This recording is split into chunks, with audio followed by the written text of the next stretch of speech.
do this live. I might make it private later. I haven't really decided yet, but I need a place where I can document all of the things that are clearly unlawful and violations of civil rights and ethics and morals and values and laws and all of that, standards, community standards, etc. So over the last several weeks, after a period of approximately, and this is just a rough estimate on the time period, maybe 5 to 8 months, I would say, of complete, for the most part, normalcy, peace. There have been a few deviations for like maybe a few days at a time, but for the most part, it's been pretty peaceful. After that period, the last 3 weeks have been getting really bad again. So the stalking seems to have begun again. They have been posting up stickers with my face and QR codes around Xavier's father's house and around my job. Someone even came into my work and used literally the exact bathroom stall out of like 7 stalls. I used 1 stall. They went in that 1 stall and put like a sticker in my job, in my place of business. And I haven't even posted where I work. But since the stalkers found out, they've put it up on various channels, on YouTube and off. I have reported this on and off to law enforcement for 10 years. I have received 0 assistance. There has not been a detective assigned. There has not been any direct communication saying this is what's going on, this is what we think is, it is, and here's the resolution. So this is clearly a stalking issue. So that kind of was a non-issue for a while and became an issue again. My general manager spoke to someone. They were calling my job over and over. A woman claiming to be my aunt. She was not my aunt. She was a stranger to me, and she kept on telling my GM that I was not a good employee and that he should fire me. And he kept on insisting that I was an excellent employee and that, they wanted nothing to do with firing me and asking this woman to stop calling. I will say that being in the service industry, the nightlife industry, there's a lot of support for women who have been stalked or are being stalked. We have security. I do feel safe there at work, but just in general, it definitely affects your ability to feel safe and secure in wherever you are, just in your skin, So it's been very, just up and down over the last 2-3 weeks. On top of that, there have been reoccurring themes. So ways that I was intentionally tortured, and it's been documented in the past in 2020, 2021, and 2022. They've been repeating those themes, following me around with vehicles that have names on them of people that they've asked me questions about before, and by they, I mostly mean the authority. So people are asking me to provide information that I do not have, but they're not even asking me in a direct way, like, hey Heather, do you know XYZ? They're doing it by literally stalking me and following me with maybe a vehicle that says the person's license plate or that has the name painted on the side. And I've taken photos and videos of this going all the way back to, as I said, 2019. When I had my apartment at Montclair, they would do it from the parking lot. I would sit and look out the window, and they would bring vehicles with different names and different triggers, to intentionally trigger some sort of either reaction or explanation or narrative, etc., and so forth. So we're 10 years into this. My first documented occurrence of being mistreated by the system and by, this series of events occurred when I was still working as an eye doctor, optical office manager, and sales manager. I did all of their medical billing and coding and reception work and some clinical work, and then some sales and order fulfillment and shopping for designer frames and lenses, patient education, etc., and so forth. That job came on the heels of a 5-year period of employment with Northwestern Hospital, which is one of the most, widely accepted and acclaimed hospitals. It's incredibly prestigious. They scout and recruit and accept students from all over the world who are very, very, very intelligent. And it's just a really good place to work as well as be a patient.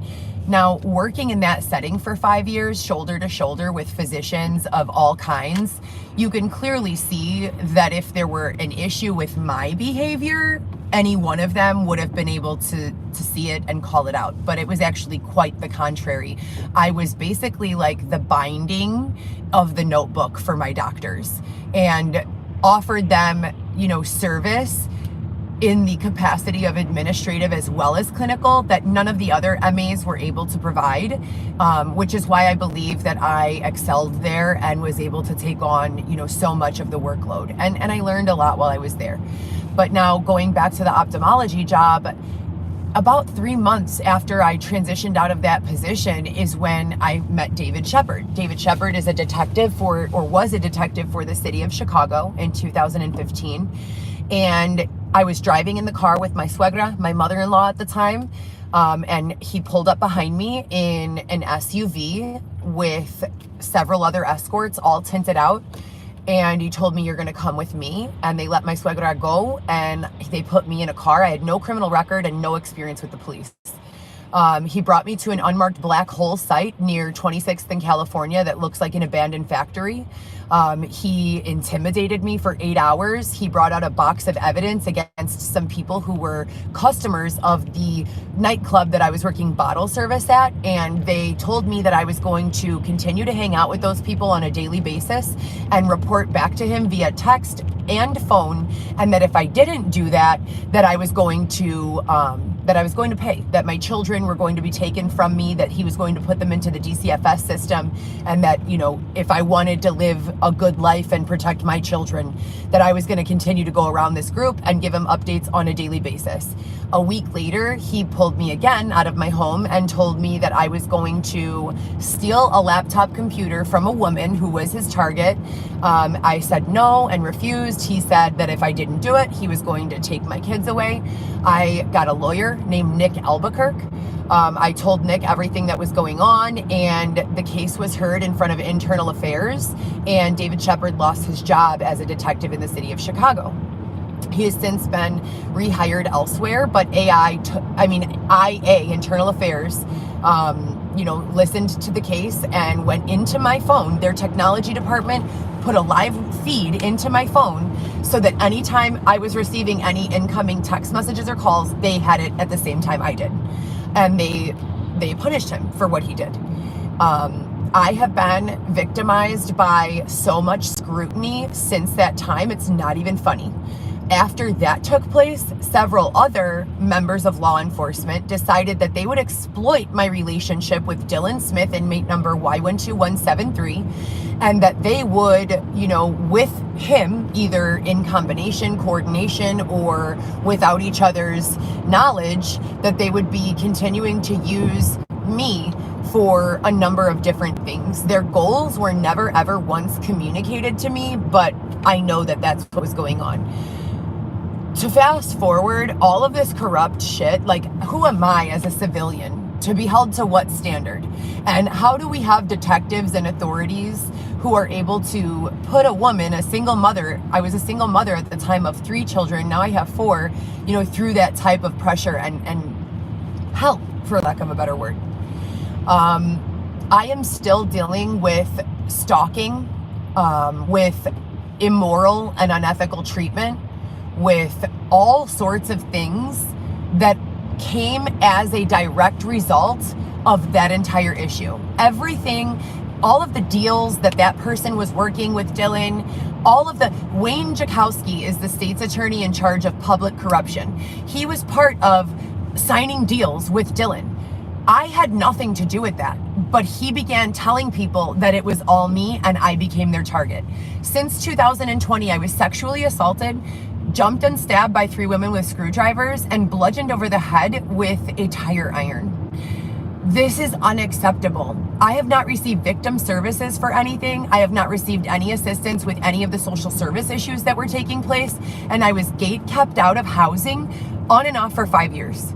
I spent my entire pregnancy with Weston in a tent, calling 911 and 311 1 or 2 times a week, begging them for assistance or some sort of guidance as to how I could resolve the issue on my own. I sent 5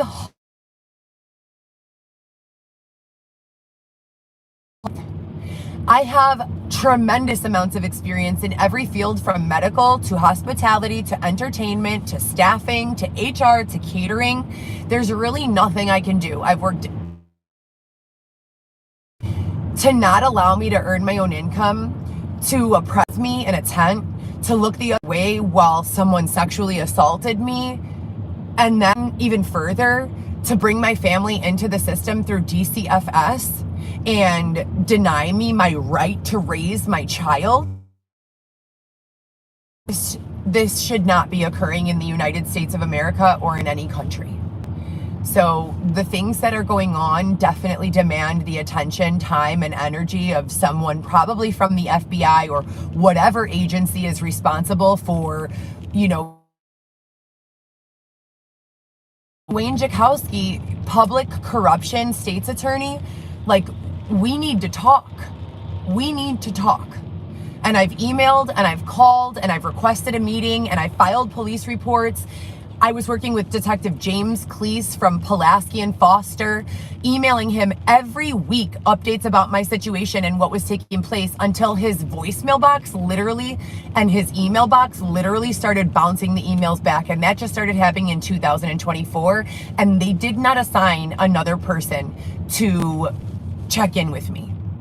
So in 2020, when Nick Albuquerque, my attorney who helped me with the David Shepard case, met with me, he told me, because I went to him over what they were doing to me, having a person on parole beat the fuck out of me and throw me out into the street from my own apartment, and police did nothing, court did nothing. I filed orders of protection, I begged for assistance, they did nothing. Everything I did, they sent nefarious people who were not worried about me beating them to go tell law enforcement and the judge that I was beating them, so that everything I said was truly happening, they recreated, and it was not happening. And they've been getting away with this for about 10 years. No one has fucking fixed it.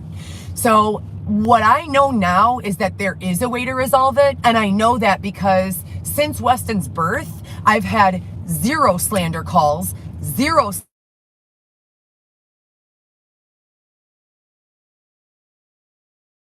again, stalking my social medias again, and have come into my job. I'm here again for probably close to the 100th time on a live broadcast, maybe closer to 1,000 times, saying, yes, I do want to press criminal charges. Yes, I do want to file civil lawsuits.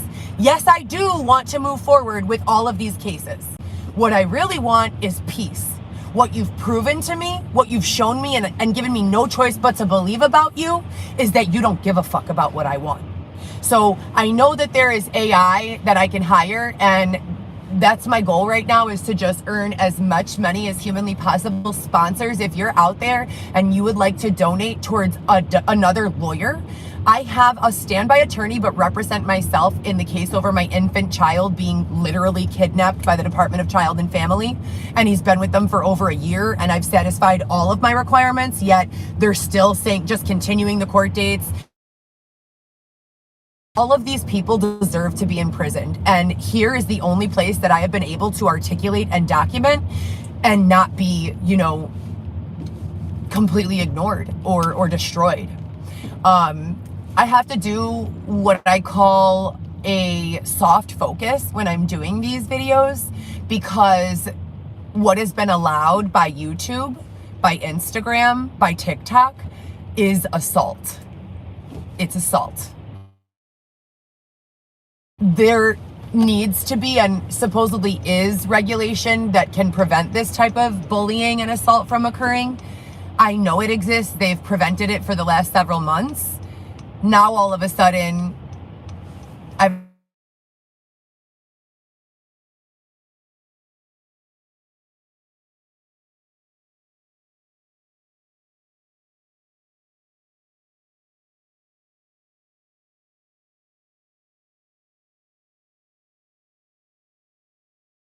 my income has been affected, my health has been affected, my living situation has been affected, and there's a price for all of that.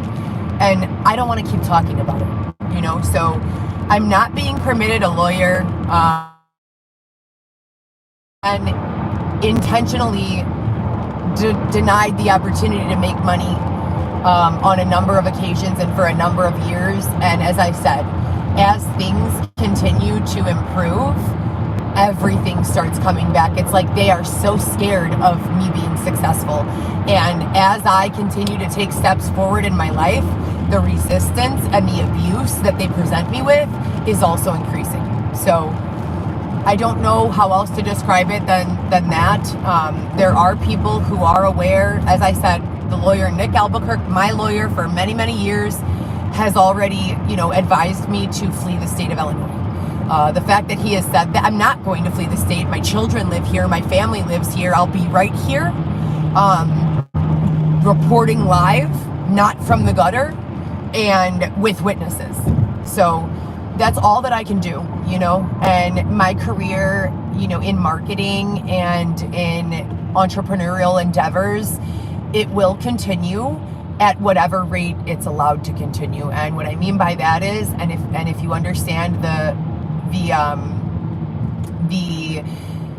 concept of pivoting in business, people, for whatever reason, have an issue with other people making money. And I didn't know this because I never made it a point to hang around with this type of hater-ass person. The people I keep around me historically are all like for my success and me for theirs. So I don't know what this new, as I said, straight up hater shit mentality is against people who are improving their lives, myself included. But it has definitely become an issue on more than one occasion over the last several years, and continues to be as I head into year 2 of this situation with my son, being trapped in the system at 1 year old. This is insane, and it should not be permitted. And I really just don't know what else I can do about it. There was some numerous allegations made against me that were shut down by my physician. I have transcripts of everything he said. They exist in the court system as well as in my lawyer's office. So the allegations that were originally, troublesome are a non-issue anymore, yet we're still here. We're still here a year later with the same access to our son that we've always had.